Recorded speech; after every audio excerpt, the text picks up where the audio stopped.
This is a vlog to Phnom Badeng. Nơi tay nền Phnom Badeng is known as Phnom Dậy Mau. Nhưng bạn đọc Phnom Badeng này cứ dân thờ vua ở vạn khuôn anh được rơ bồng rác trên bì tè. Mà đón này dân thờ đô lan bì lan Khmer từ lan Việt Nam. Hay mới stop tôi bởi tham mơ khơi tới cứ bì chạp mong. Phnom Dậy Mau nó cứ nơi chia vậy trong tới dân thơ nào ta. Mà play đấy cứ đọc Phnom nâng mong. Okay, finally we are here. Cái drop dương nơi nắng lan cái từ khảo quanh bờ tay cái này ní cứ cái dương ai cho mà đó không ban lấy xa ông mới nuôi cọt miếng xài hoặc đôi như thử đã là nó khảo hay dương đào cho màu trà lang Phnom lang hiking Phnom bờ tay đôi nơi không mò chẳng lang Phnom ở miền bay nhé xong bay tầm mặt nói cứ như nơi không sân chẹp phải buôn màu and vi lang từ đó lỡ vi thử chi lang cho cái thoại năng làm bay từ đó còn pu Phnom mà miền thử lang cầm chợ đào rồi còn lang Phnom ấy hoa rồi khoa tầng coi nông nắng phèm tạm tí từ đó lỡ Phnom mà cho mơ view bên lang từ đó có pu Phnom á lang sát mỏ á và tay nhưng mà khai pu hệ chân tớ it feels so fun អត់មានខ្លាចអីសំខាន់ឃើញទេសភាពឡើងស្អាតពងតែ enjoy មើល view ទៅក្រោមឡើងស្អាតហើយឡើងងងតិចហ្មងណាគឺហឹងតិចខ្លាំងមែនតើដកដង្ហើមហាមាត់ស្ងាប់ឡើងចង់ឈឺជ្រាបទៅដល់ខួរក្បាលក្នុងកន្ត្រកហ្នឹងមាន5នាក់ហើយមានអ្នកខ្លះពាក់អាវពកឈូកំពុងតែខ្លាចខ្ពស់ដំបងគឺធ្វើមុខស្មើឥឡូវយើងបានមកដល់កន្លែងចុះហើយយើងបានដើរទៅមើលកន្លែងនេះយើងឃើញនារីបង្វិលនេះមុនគេហើយដូចសួនផ្កាចឹងនៅលើភ្នំហ្នឹងនិយាយទៅដូច Malay Garden ហើយនៅបានផ្លែតភ្លៀងក៏មកយើងបានរត់ច្រកមកញ៉ាំ phở គេសិនមានអី phở គេឆ្ងាញ់ដែរតាភ្លៀងមិនមែនជាឧបសគ្គញ៉ាំហើយគឺយើងបានចាញ់ទៅមើលទេសភាពតទៀតសំបីតែ stairs គេក៏ creative ដែរនេះកន្លែងនេះឃើញបងនោះថតឡើងស្អាតពេលចង់អាប់ពេលថតអត់មានអាប់ទៅក៏ម្យ៉ាងដែរក៏ស្អាតដែរចាំមើលទីទៀតដែរឃើញ view កន្លែងនោះគឺមើលមក view មើលមកអាមកន្លែងប្លង់ថតស្អាតហ្មងណាមើលទៅលើទៅមានប្រមាកងស្អ៊ីមហើយនៅក្រោមមានផ្កាទៀតនេះកន្លែងនេះស្អាតហ្មងប្លង់ហ្នឹង save it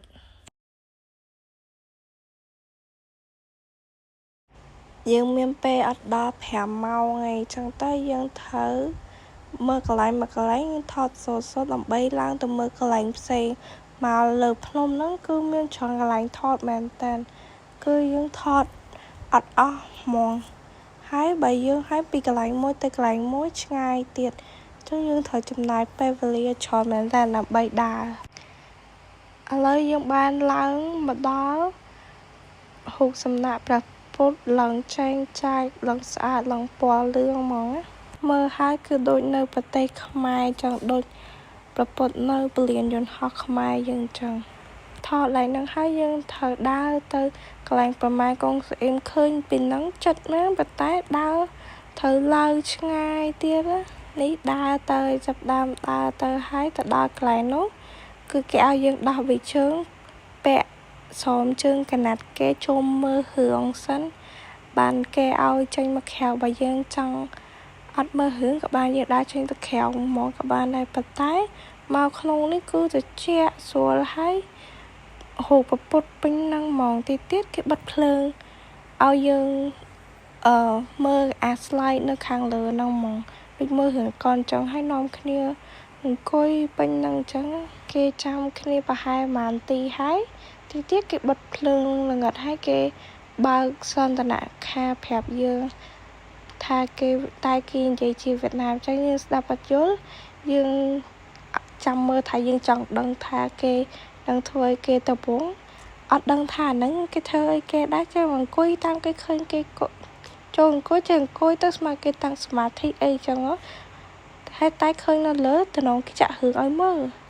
ហើយគួយបានមកស្ទុះគេបិទភ្លើងគេចាក់រឿងឲ្យមើលហ្មងនេះគេចាក់ពីប្រវត្តិកំណើតរបស់ព្រះម៉ែកុងស្អ៊ីម ចេញពីភពណារហូតដល់ភពផែនដីតមកបានជាលើកឡើងជាប្រមាណកូនស្អ៊ីងហើយបានចាប់ធំហ្នឹងគេបើកទ្វារឲ្យយើងទៅមើលប្រមាណកូនស្អ៊ីងប៉ិតធ្វើដូចរឿងហើយពេលយើងចេញពីបន្ទប់ហ្នឹងទៅដូចអូប្រមាណកូនស្អ៊ីងបានមកដល់មុខយើងហើយ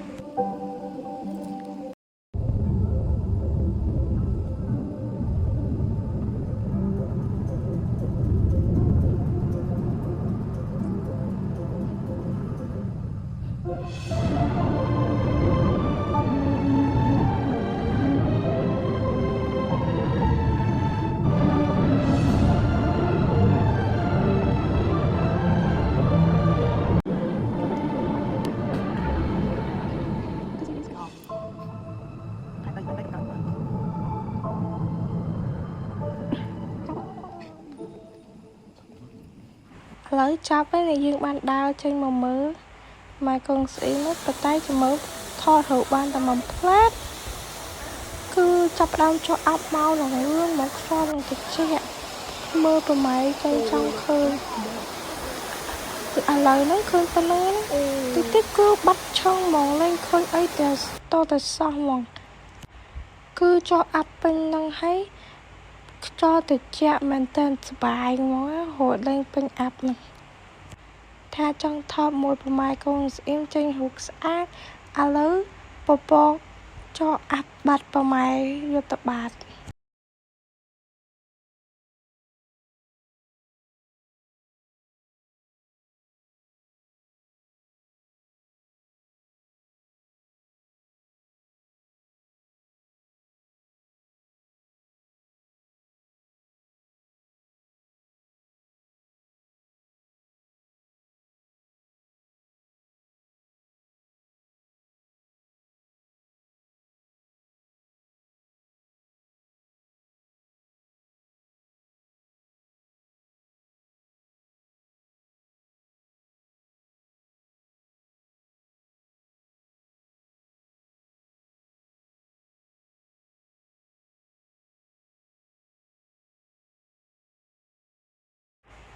យើងនៅលេងអាប់ហ្នឹងហើយគឺយើងបានដើរទៅ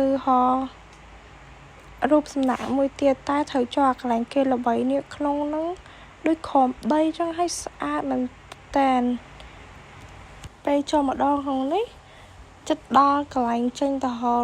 រូបសំណាកតាប៉ោងមួយទៀតហើយបានភ្លៀងក៏បានថត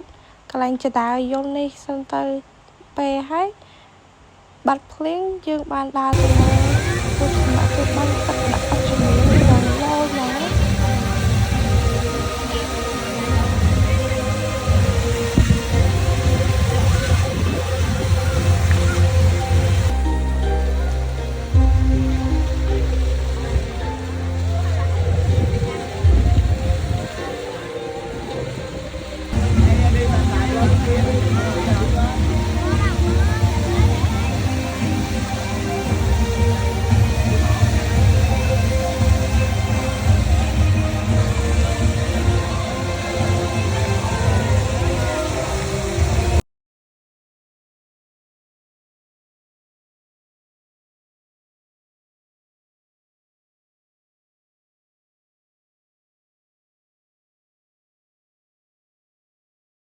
គេថាឡើងភ្នំហត់ឡើងអត់មានហត់សោះហត់តែដើរអត់មានបែកញើក្តៅសោះត្រជាក់ស្រួលនៅតែក្នុងសិនត្រជាក់ហើយដើរចេញមកនៅក្នុងនោះមានចេញមកក្រោអាប់ត្រជាក់ស្រួលទៀតពេលល្ងាចចាប់ពីខ្ទង់ម៉ោង4អីចឹងគឺចុះអាប់មកតាមហើយត្រឡប់មកវិញមកតែខ្ទង់ម៉ោង4គឺអាប់មើលគ្នាលេងឃើញហ្មងនេះ view មើលពីខកពីលើទៅឡើងឃើញដីគេឡើងតំណង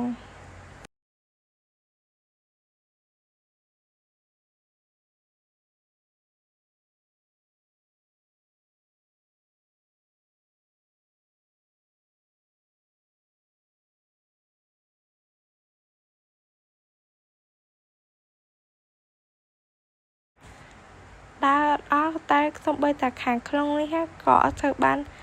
ថតកន្លែងមួយដែរកន្លែងមួយគេស្អាតđóណាគ្រប់កន្លែងឈុងណាក៏ថតបានដែរតែសំខាន់អត់មានពេលច្រើនក្នុងការដើរហ្មងដោយសារមួយកន្លែងទៅមួយកន្លែងគឺឆ្ងាយពីគ្នារៀងខ្លាំងហ្មង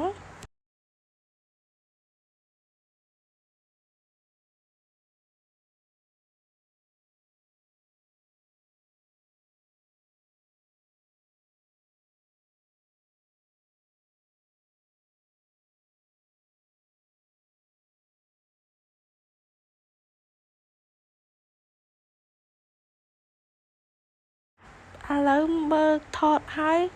ដើរទៅចាំជុំគ្នានៅក្រៅវិញឥឡូវចុះទៅប៉ុន្តែនៅកន្លែងគេគឺស្អាតហ្មងគឺប្លង់ជាន់ណាក៏ស្អាតដែរបើថាអត់មាន map ឬក៏នេះទេចេះដើររត់ឃើញគឺវែងហ្មងថាឲ្យទៅរមើលកន្លែងណាកន្លែងតាកប៉ោងចេះដើរនៅក្រោមនៅលើអត់មាន map ដែលគេដាក់ឲ្យមើលថានៅខាងឆ្វេងខាងស្ដាំទេគឺមិនដឹងឡើងទៅលើមិនដឹងឡើងទៅក្រោមគឺ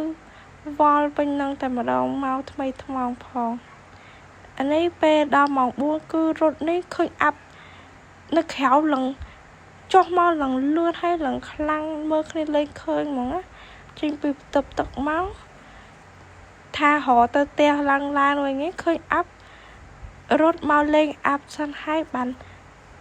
ជីកត្រក់ទៅខំវិញតែខ្លាចស្ដាយអាប់អត់បានប៉ះអាប់ចឹងទៅយើងលេងឲ្យហើយខ្យល់ខ្លាំងហ្មងមើលគ្នាឃើញទេតាដើរឆ្ងាយជាងនោះគឺមើលគ្នាឃើញហ្មងមកសប្បាយជាងគេចង់មកលេងអាប់នេះគឺអាប់ខ្លាំងហើយបានរូបស្អាតទៀតតែគ្រាន់ខ្យល់នេះកន្លែងនេះលេងខ្វល់ពីរូបថតរូបស្អាតហើយគឺចង់ enjoy លេងអាប់នោះគឺ fresh មែនតើនៅកណ្ដាលលោកកំពូលភ្នំហ្មង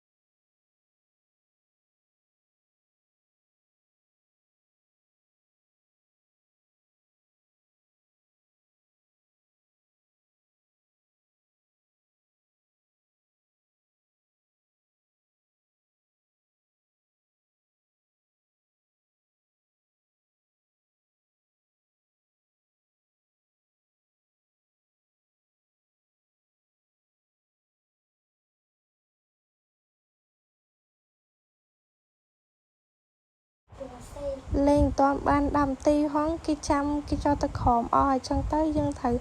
មកចុះមកយកឡើងលើកធរដើម្បីទៅក្រោមវិញហើយតាមកធរហ្នឹងគឺមើលអីលេងឃើញហ្មងឃើញតែនៅក្នុងកធរហ្នឹងឯងមួយកធរមួយគឺឡើងកាត់គ្នាហើយបាត់ឆុងបាត់ច្មោឆុងហ្មង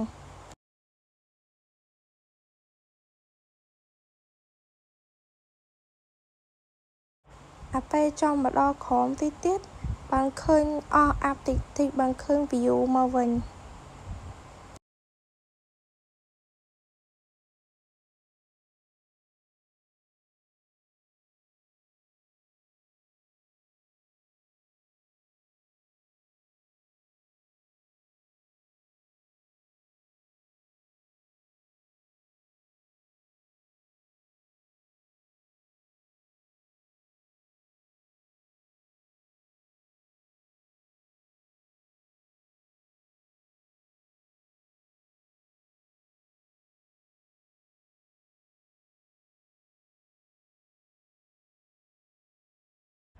ពេលចាំដល់ក្រោមហើយបានមកថតរូបអីនៅកន្លែងផ្កានេះមិនតិចបានយើងទៅ hotel វិញនេះមកដល់ hotel ហើយរៀបចំខ្លួនហើយមិនដល់1ម៉ោងឯងគឺរៀបចំខ្លួនហើយត្រូវចេញទៅញ៉ាំអីទៀតដោយសារ clear មកអានេះ outfit ទៅញ៉ាំអាហារនៅហាងធម្មតាណាប៉ុន្តែចេញពីញ៉ាំអាហារហ្នឹងយើងត្រូវទៅផ្សាររាត្រីតែផ្សាររាត្រីហ្នឹងចាំមើលទីទៀតឃើញឯង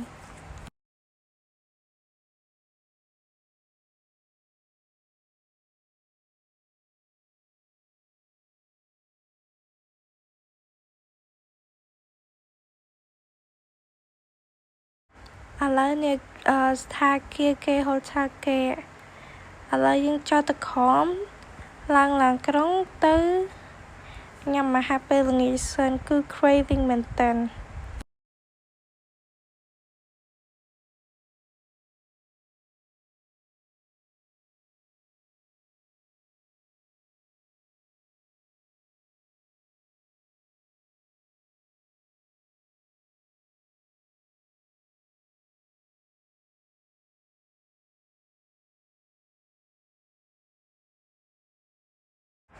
finally បានឡើងឡានហើយ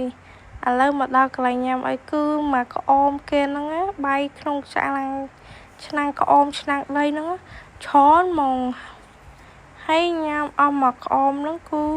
ច្រើនមែនតើហើយวันนี้ដូចម្ចាស់ឆ្មាហ្នឹងផងម្ចាស់ហាងគេខ្ជួតមក British cat ហ្នឹងទៀត home clay ហ្នឹងទៀត so in love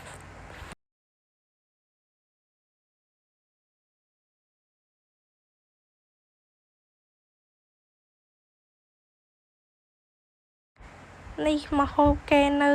តុហ្នឹងគេញ៉ាំមានតែបានមកភាគច្រើនស្លម្ជូរយួនហើយនេះមកដល់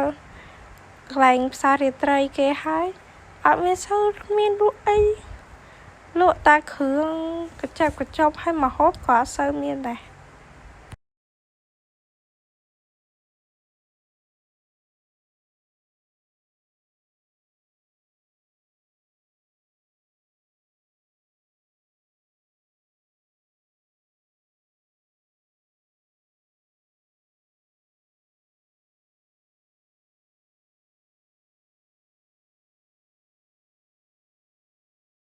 គេមានលក់ទាំងអាសត្វខ្យងអីនេះផាត់ពណ៌វាឲ្យស្អាតដឹងយកទៅចិញ្ចឹមអានេះបានមកទិញដលងចង់ញ៉ាំដលងហ្នឹងដលងចង់ដឹងថាដល់រសជាតិមិនតែឡងស្វិតអត់ស្រួយដូចយើងនៅនោះណា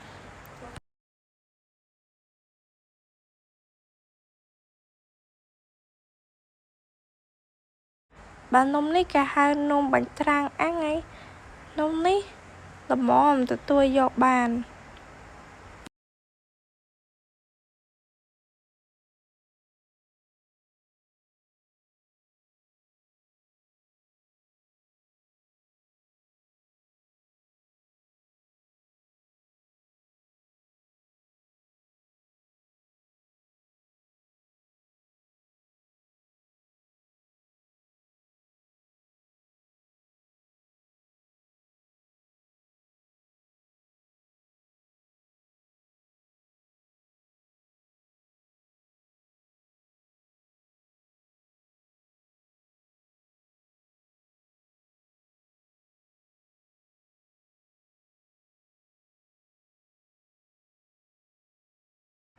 នេះនំដលងមិញ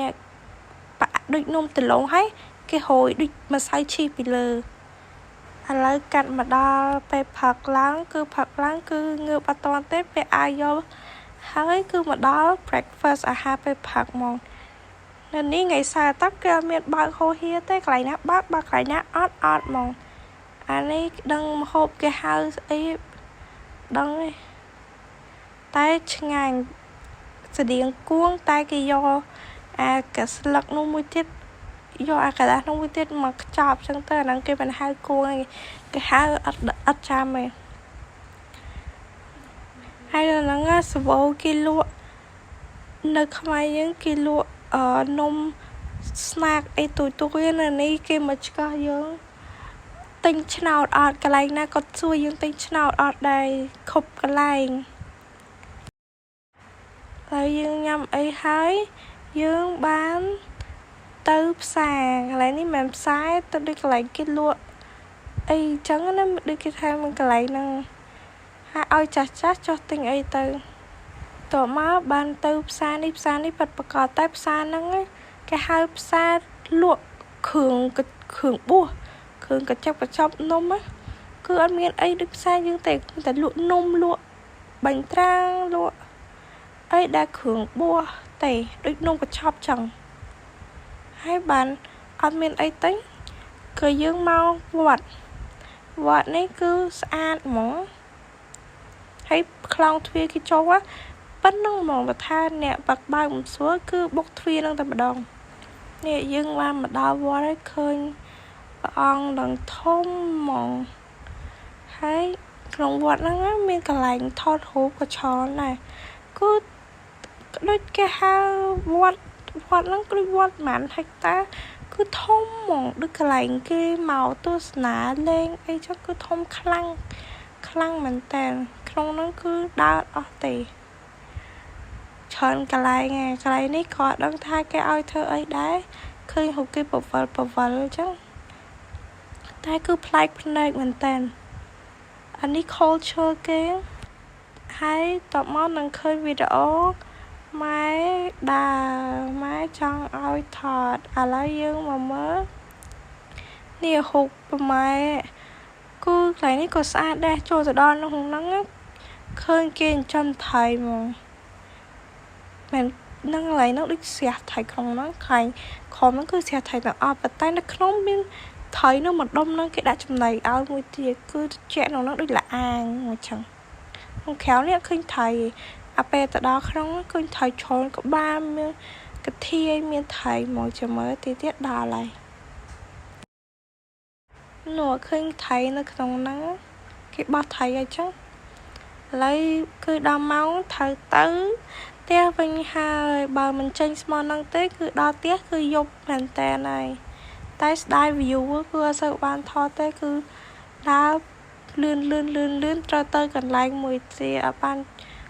មកកន្លែងហ្នឹងគួយថតយករូបដែលយើងចង់បានហ្មងអត់កើតទេហើយជាភាសាកន្លែងពហិនេះពហិឡើងហ្នឹងវ៉ាវសូ